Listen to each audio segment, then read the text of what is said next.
The rain was lashing against the glass of Loblock's ancient hall when I arrived from Scotland Yard to answer to the call. The butler stood with trembling hands, his face a ghostly white. The master's gone, he whispered low, within the dead of night. I found the Lord within his chair, a glass of port nearby, with frozen lips and glassy stare, a grim way for to die. Now Loblock was a nasty man, of that there was no doubt. He spent his days in bitter rage, with many a scream and shout. He cheated friends and bullied staff and stepped on many toes. The list of people wishing death was longer than his nose.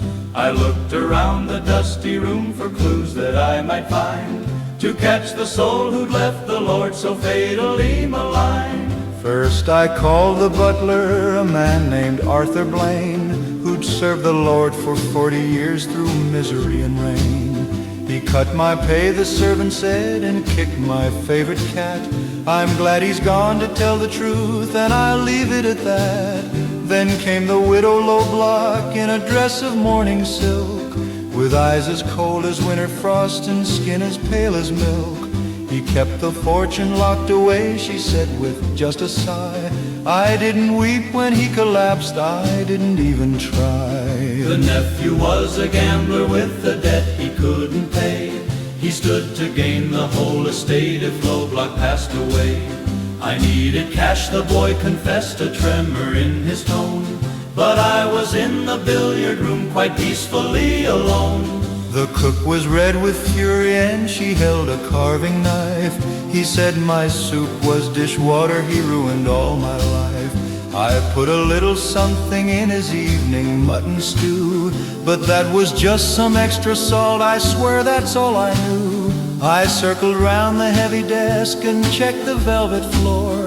I found a tiny golden key beside the cellar door. I sniffed the dregs of tawny port that lingered in the cup. A scent of bitter almonds there was quickly rising up. Cyanide is a classic choice for those who want it fast. It turns a lord to history and makes his breath his last. The nephew looked quite nervous now, the widow turned her head. The butler straightened up his suit and looked upon the dead. But then I saw a smudge of blue upon the butler's cuff, a powder used for polishing or something just as rough. The key, I cried and held it high, the key to Loblock's safe, where he kept the secret papers of a certain thieving waif. The butler's face went even whiter, if such a thing could be. He was gonna fire me, he choked, and give no fee to me. I spent my life in service here, a slave to all his whims, while he grew fat on stolen gold and sang his greedy hymn. I slipped the poison in the port when he was looking out, to end the reign of Loblock Hall and stop his horrid shout.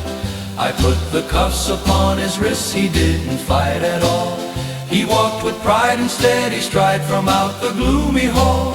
Lord Loblock was a nasty man, as everyone agreed, but even nasty lords find justice for a wicked deed.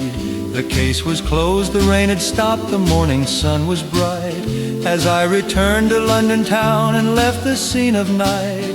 A simple rhyme for simple crimes, as Scotland Yard well knows. Where there is hate and bitter hearts, the seeds of murder grows. The hall is silent, dark and cold, the fire has ceased to burn, and Lord Loblock has finally reached the point of no